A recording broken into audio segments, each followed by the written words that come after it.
प्यारे बच्चों, इस वीडियो में 9th क्लास के मैथ सब्जेक्ट के चैप्टर नंबर 13 पृष्ठीय क्षेत्रफल और आयतन की एक्सरसाइज 13.4 कर रहे हैं। क्वेश्चन नंबर 7, चंद्रमा का व्यास पृथ्वी के व्यास का लगभग 1/4 है।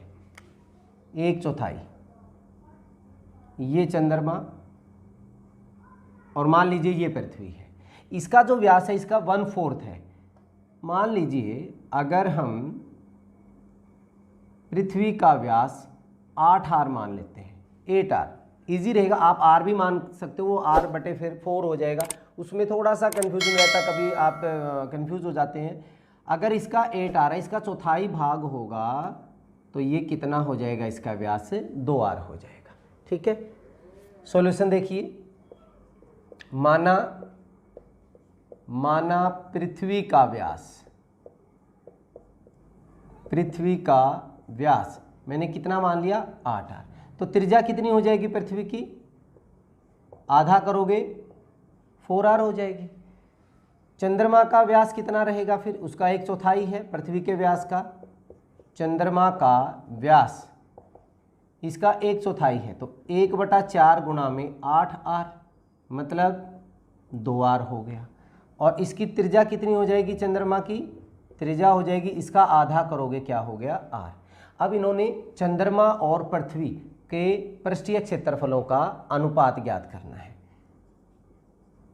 चंद्रमा का पृष्ठीय क्षेत्रफल डिवाइडेड बाई पृथ्वी का पृष्ठीय क्षेत्रफल, ये हमने ज्ञात करना है। चंद्रमा का निकालेंगे, फॉर्मूला तो हमारे पास क्या है, 4πr² है, तो 4πr, त्रिज्या चंद्रमा की क्या है, r है, r²। 4π, इसकी त्रिज्या कितनी है, 4r, तो 4r का स्क्वायर। 4π से 4π कैंसिल, यहाँ पे हो गया r², इसका स्क्वायर खोलेंगे तो क्या बनेगा, 16r² हो गया। कैंसिल, ऊपर 1 हो गया, तो 1/16, मतलब अनुपात कितना हो गया, 1/16 हो गया। बहुत ही आसान सा है। चलिए अब क्वेश्चन नंबर 8 करते हैं। क्वेश्चन नंबर 8, एक अर्ध गोलाकार कटोरा 0.25 सेंटीमीटर मोटी स्टील से बना है। इस कटोरे की आंतरिक त्रिज्या 5 सेंटीमीटर है। कटोरे का बाहरी वक्र पृष्ठीय क्षेत्रफल ज्ञात कीजिए।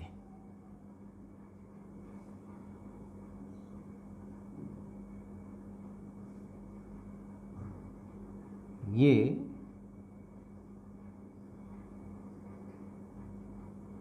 कटोरा इस तरह है।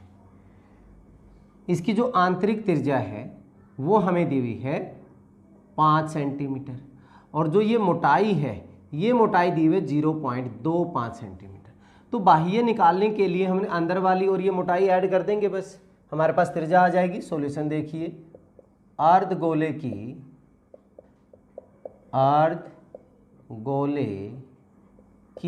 आंतरिक त्रिज्या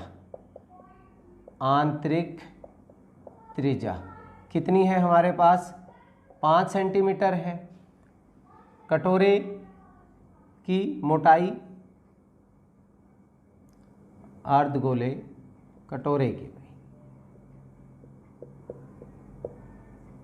कटोरे की आंतरिक त्रिज्या, कटोरे की मोटाई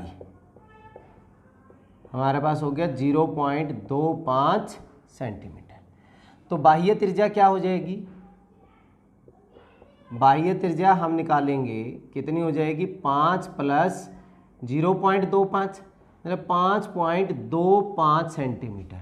और अगर आगे भी इसको सोल्व करना चाहिए यहीं पे, तो 525/100 हो गया, 525/100 सेंटीमीटर।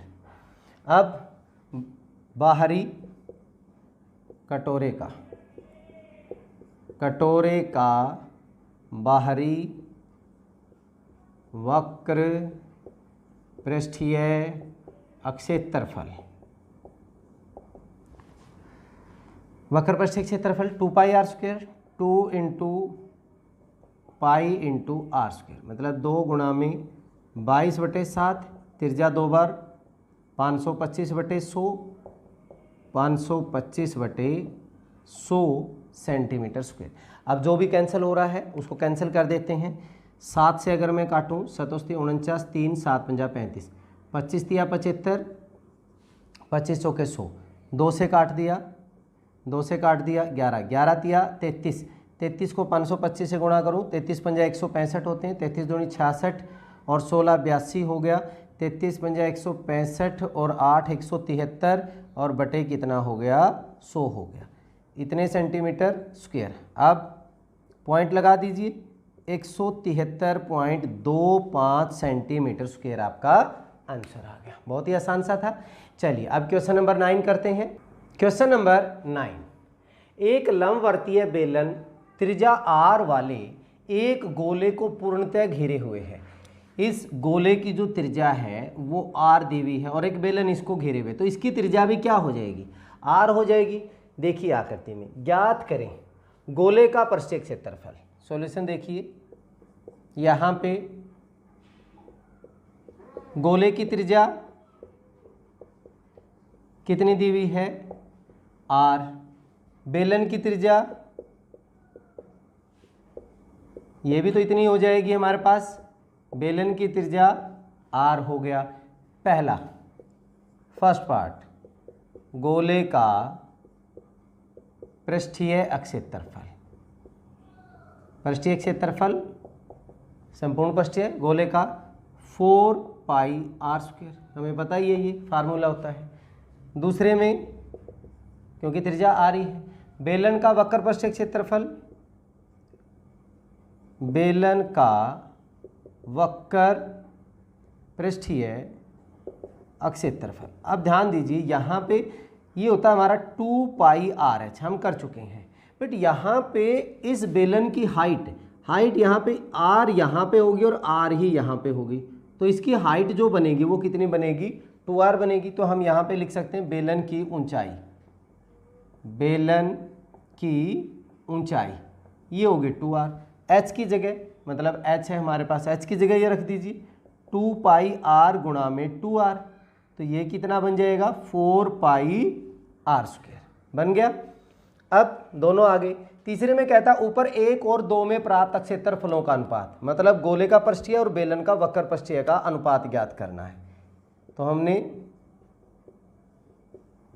गोले का पृष्ठीय क्षेत्रफल